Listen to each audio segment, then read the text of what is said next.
एक मुलाकात ऐसी शख्सियतों के साथ जिन्होंने दिया है अपने जीवन को एक नया मुकाम।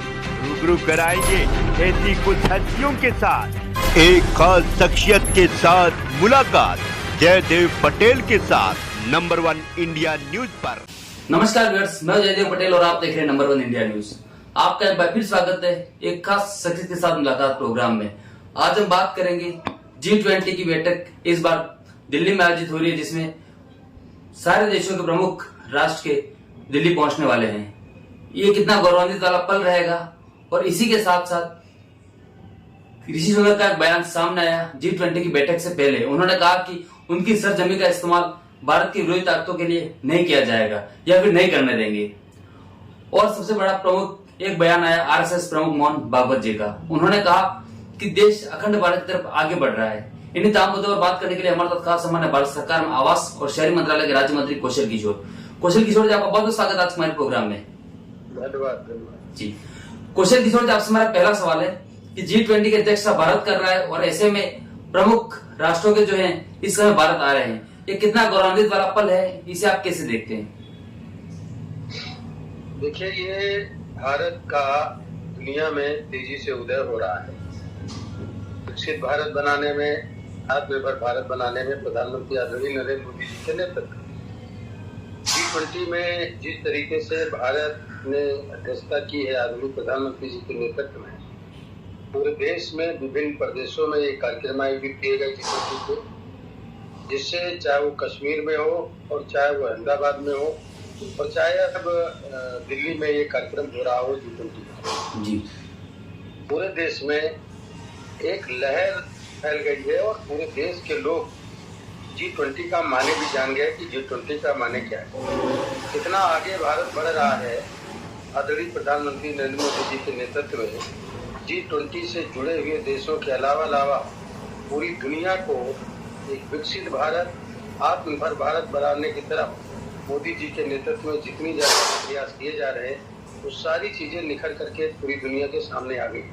तो ये बड़ा ही गौरवपूर्ण क्षण है, जिसमें हमारे देश के अंदर बड़े पैमाने पर सभी तमाम वो G20 से जुड़े हुए देश और अन्य देश भी इसमें जो शामिल हो रहे हैं, उनका स्वागत भी करते हैं, अभिनंदन करते हैं। और भारत में, दिल्ली में उनका एक हृदय स्पर्शी, मर्म स्पर्शी सबका स्वागत हो रहा है और देश अपने को गौरवान्वित मोदी जी के नेतृत्व में महसूस कर रहा है। जी। कौशल किशोर जी, ऋषि सुनक ने भारत आने से पहले बड़ा बयान देते हुए कहा कि उनकी सरजमी का इस्तेमाल भारत के विरोधी ताकतों को नहीं करने देंगे। ये कितना बड़ा है कदम और इसके आप क्या मायने निकलते हैं, आप देखते हैं? देखिए, ऋषि सुनक जी भारत के मूल निवासी हैं।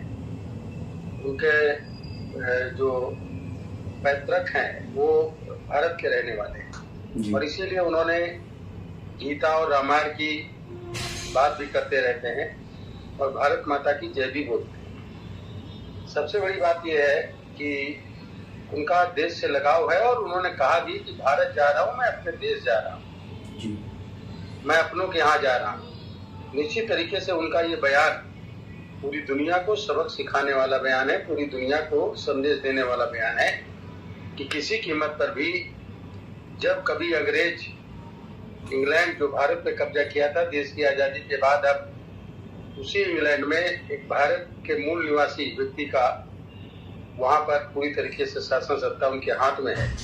और ये जो ऋषि सुनक जी का बयान है, ये दुनिया को एक नई दिशा और नई सोच देने का काम कर रहा है। ऋषि सुनक जी ने कहा है कि बढ़ता हुआ भारत आर्थिक रूप से भी मजबूत होता जा रहा है और दुनिया की तीसरी आर्थिक शक्ति में की तरफ लगातार तेजी से बढ़ने का काम हो रहा है। तो मैं ऋषि सुनक जी का स्वागत करता हूं और मैं समझ रहा हूं इससे भारत को और ज्यादा मजबूती मिलेगी ऋषि सुनक जी के बयान से और उनकी समझ से। जी। कौशल किशोर जी, आरएसएस प्रमुख मोहन भागवत का एक बयान सामने आया जिसमें उन्होंने कहा कि हमारे देश की जो युवा पीढ़ी है जब बुजुर्ग होगी तब तक अखंड भारत जो है वो एक हकीकत बन जाएगा। इस बयान के क्या मायने निकलते हुए आप देखते हैं? 2047 तक विकसित भारत बनेगा, आत्मनिर्भर भारत बनेगा, नशा मुक्त भारत बनेगा। आदरणीय प्रधानमंत्री नरेंद्र मोदी जी ने, आदरणीय गृह मंत्री माननीय अमित शाह जी ने भी इसको मन में ठान लेने का काम किया है, उसी दिशा में काम करने का काम भी कर रहे हैं। जब विकसित भारत बनेगा तो आप देख रहे हैं कि पाकिस्तान की अर्थव्यवस्था कितनी चौपट है। वहाँ की जनता मांग कर रही है कि मोदी जी जैसा प्रधानमंत्री चाहिए। पीओके की जनता कह रही पाकिस्तान सरकार से कि हमें आजाद करो, हम हिंदुस्तान के रहना चाहते हैं, हिंदुस्तान के साथ रहना चाहते हैं, मोदी जी के साथ रहना चाहते हैं। यही अन्य जगह पे, चाहे अफगानिस्तान में हो, वहाँ की भी जनता परेशान है। तो अखंड भारत जो है, निश्चित तरीके से वहाँ की जनता जब आर्थिक रूप से, सामाजिक रूप से परेशान होगी और भारत लगातार जो अपनी बात G20 के माध्यम से एक पृथ्वी, एक परिवार, एक भविष्य, इस चीज को लेकर के, इस स्लोगन को लेकर के मोदी जी के नेतृत्व में जो भारत चल रहा है, उससे एक पृथ्वी, एक परिवार और एक भविष्य, यानी प्रधानमंत्री जी ने कहा था कि भारत के निर्माण के साथ साथ हम दुनिया का निर्माण करेंगे, दुनिया का भविष्य तय करने का काम भारत करेगा।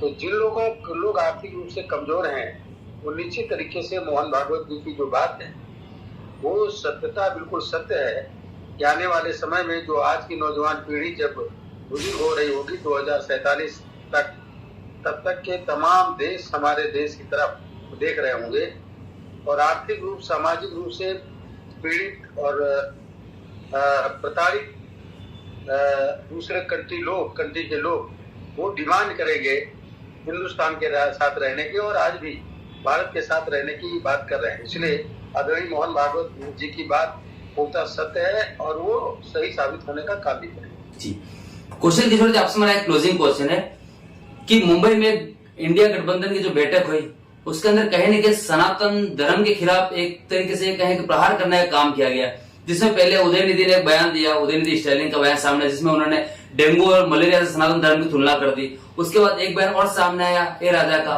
उन्होंने कहा कि जो सनातन धर्म है वो HIV है। तो क्या इस तरीके का बयान आपको लगता है कि राजनीति जो है वो कहीं ना कहीं सनातन धर्म पर हावी होती जा रही है?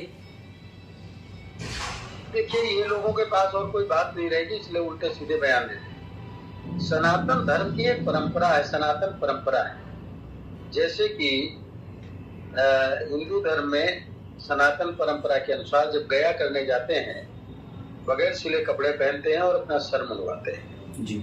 उसी तरह जब हज करने मुस्लिम समाज के लोग जाते हैं तो काबा में जाने के पहले वो पुरुष जो है बगैर सिला कपड़ा पहनते हैं, अपना सर भी मुंडवाते हैं। ये मैं ऑल इंडिया मुस्लिम महिला पर्सनल लॉ बोर्ड की जो चेयरपर्सन है श्रीमती शाइस्ता अंबर जी से मैंने पूछा था, उन्होंने कहा ये सनातनी परंपरा है। तो जो सनातन की एक परंपरा है, तो सनातन की परंपरा को कोई झुठला नहीं सकता। जैसे कि सनातन की परंपरा ही है कि पहले एक आदमी और एक महिला पृथ्वी पर आए। यही बात जो है ईसाई लोग कहते हैं, क्रिश्चियन लोग कहते हैं, एडम एंड यू, यानी एक महिला और एक पुरुष पृथ्वी पर आए। यही इस्लाम कहता है आदम और हवा, एक महिला और एक पुरुष पृथ्वी पर आए।